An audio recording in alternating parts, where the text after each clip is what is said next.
हाँ, मैं कभी कभी चिंता जरूर रहा कि यहाँ पर रोड की तरफ से बात हो सत्संग होते हैं, तो शायद वो जगह भी चलता हो, ऐसा मुझे लगता है।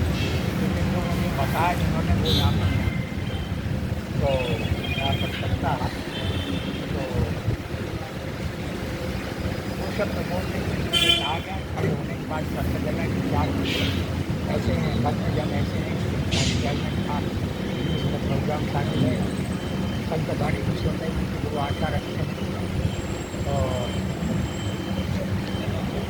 हम यहाँ पर उनके वाली बात नहीं, लेकिन सभी सभी हमारे मालिक और सभी आनंद जो शब्द बोलने के लिए कहा गया तो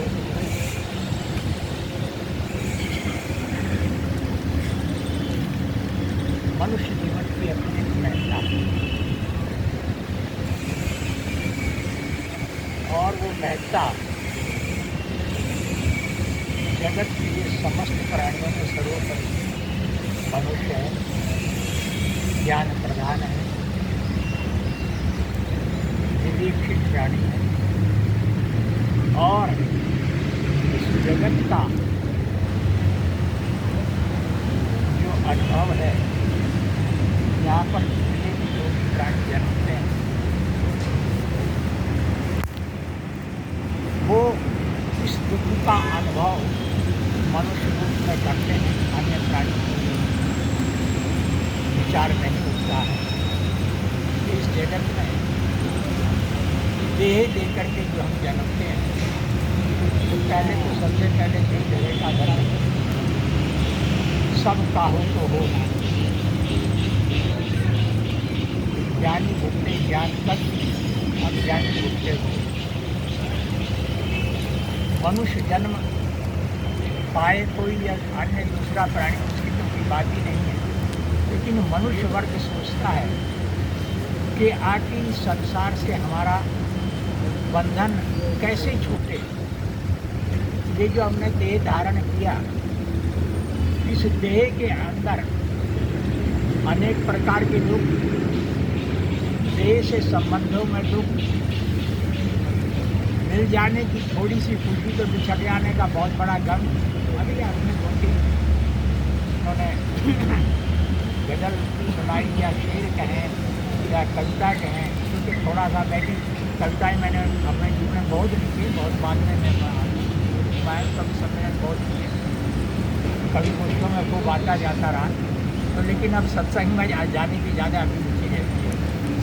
तो इन सबका जो अभिप्राय है वो केवल और केवल मनुष्य अपने आप को सुखी बनाना चाहता है, सुख पाना चाहता है, देह के दुखों से मुक्त हो। मन का जो भावसागर है, मन के अंदर जो अनेक प्रकार के हमारे चिंताएँ हैं, अनेक प्रकार की ऐसे विचार हैं जिनमें हम हर वक्त घिरे रहते हैं। जीवन के संबंध को लेकर सारा झगड़ा। तो संसार के अंदर विज्ञान बहुत बना, और विज्ञान ने पूरी चेष्टा की है कि किसी प्रकार से सुख मिल जाए, सुविधा मिल जाए। मिली भी है सुख और सुविधा विज्ञान के यंत्रों से, साधनों से हमें बहुत मिली। बहुत मिलने के बाद भी हम बहुत पिछड़े हैं। सुख नाम की वस्तु इस जगत में कहीं दिखाई देती है, सुख कहीं मिलता नहीं है। जहाँ जाओ वहाँ किसी न किसी प्रकार का भय है, किसी न किसी प्रकार की चिंता है, अनेक प्रकार के रोग हैं, अनेक प्रकार के विषय विकार हैं, तू तेरे मैं मेरे का झगड़ा है। मोह का बंधन तो लगभग प्राय सबको लगा हुआ है, और मोह है, और मोह होकर के दुख न हो, ये हो नहीं सकता। मोह सबसे जटिल बंधन है, और ये छूटता नहीं है।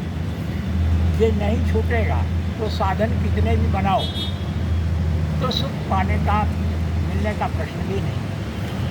क्योंकि सुख नाम की जो वस्तु है ये कोई ऐसा नहीं है कि किसी हाट बाजार से मिले।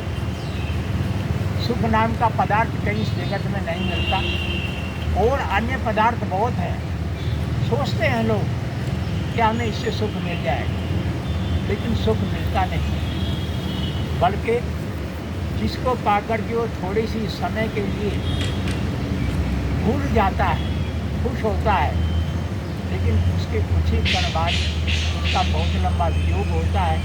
जो चीज़ मिलती है वो बिछुड़ जाती है, पाई जाती है और छूट जाती है, बनती है, बिगड़ती है। सारे जगत के अंदर नश्वरता दिखाई पड़ती है। सारे जगत जड़ जगत है, जो दिखाई पड़ता है वो जड़ जगत है, लेकिन जो दृष्टा है उसका वो एक अविनाशी है, और वो अपनी भूल के कारण इस जगत को मोह में पड़ा रहता है। बस यही नहीं। जो दृष्टा है वो दृश्य को देख करके मोहित होता है, मोह जाल में फंसता है, और वो स्वयं को भूला रहता है।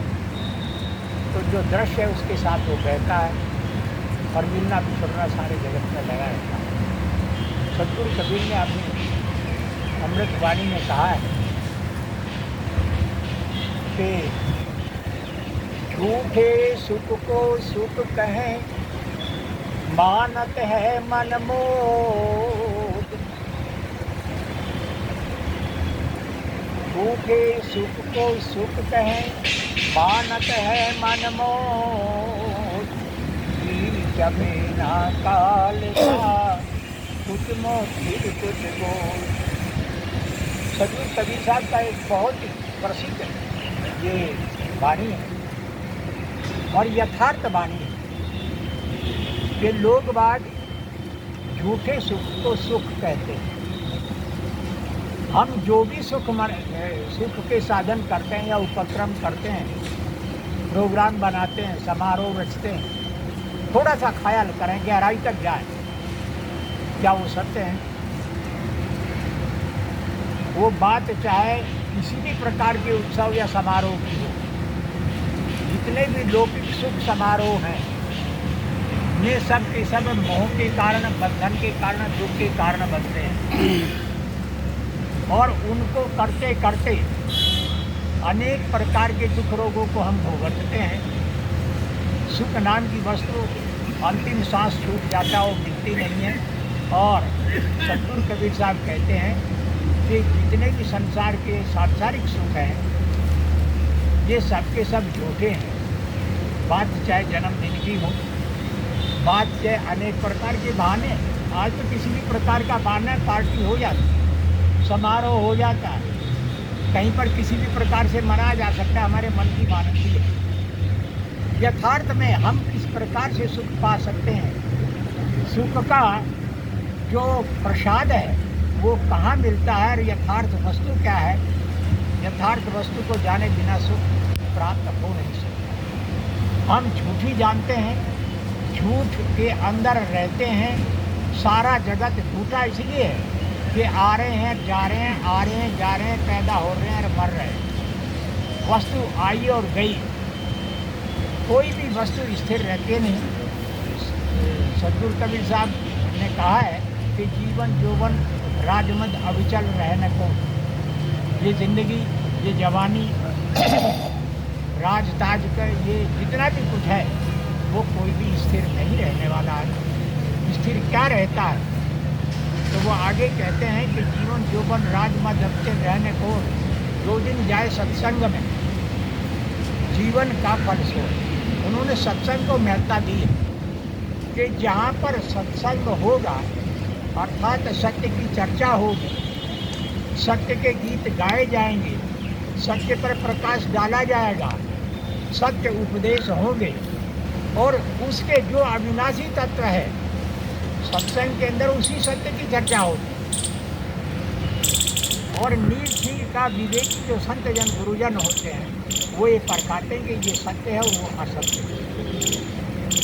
संसार के अंदर जो चर्चा होती है वो दूसरे प्रकार की होती है, लेकिन सत्संग के अंदर सत्य की चर्चा होती है। और सत्य का वर्णन सुनने से ही जो हमारे भीतर सत्य वस्तु है, जो हम दृष्टा हैं, तो वो उसको सुख मिलता है। सत्संग को छोड़ करके अन्य जगह पर कहीं भी किसी प्रकार का सुख नहीं मिलता। तो सदगुरु कबीर साहब ने कहा कि संसार के जितने भी सुख के उपक्रम हैं, लोग बाग जितने रचते हैं, वे सब झूठे हैं। और ये जीव चबेना काल का, ये काल का ग्रास है। ये जीव कुछ उसकी मुट्ठी में है, कुछ उसके मुंह में है, कुछ उसके गोद में है। इस प्रकार से सारा जगत जो है वो इसे प्रकार के झमेले में पड़ा रहता है। तो मुझे इशारा किया गया, मैंने थोड़ी सी चर्चा की कि हमें सत्य वस्तु को जानना चाहिए कि सत्य क्या है। तो इसी संबंध में फिर हमारी संत गुरुजन आगे बताएंगे। तो मुझे इशारा किया गया कि थोड़ा ही आप अपने आगे के प्रोग्राम को बनाइए। बोलिए संत समाज की जय, सदगुरुदेव की जय।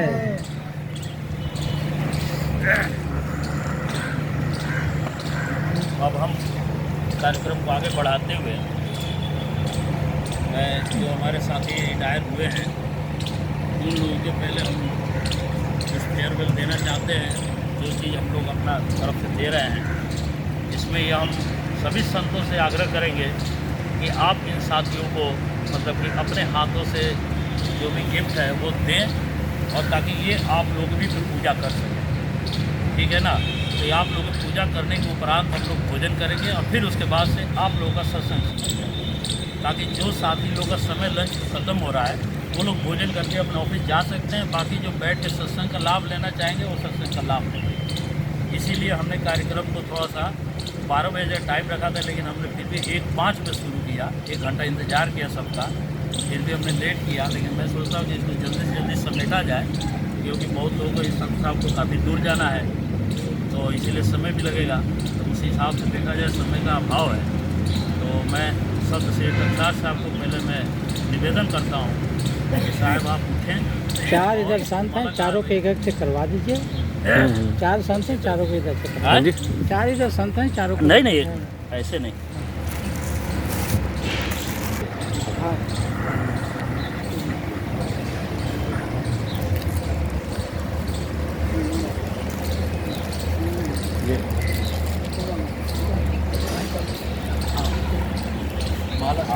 माला आपको पूजन दे रहे हैं साहब। हाँ पहले हम इनका स्वागत कर आप पहले स्वागत करिए, आप रखिए पहले। आप देखिए आप गुरु पद पे हैं, ठीक है ना? तो गुरु पद को पहले गुरु को पूजा करना है, उसके बाद शिष्य को करना है। हाँ, ये आपका स्वागत मतलब कि अब आप इनको विदाई दे सकते हो। आप इनको विदाई दे सकते हैं। फोटोग्राफ ये तो आप इनको 2 फूल आग दीजिए और आशीर्वाद दीजिए इनको। वही है, हाँ, उन्हीं को क्या बात है।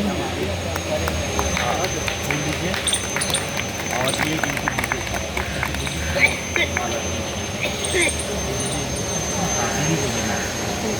हाँ, ठीक है।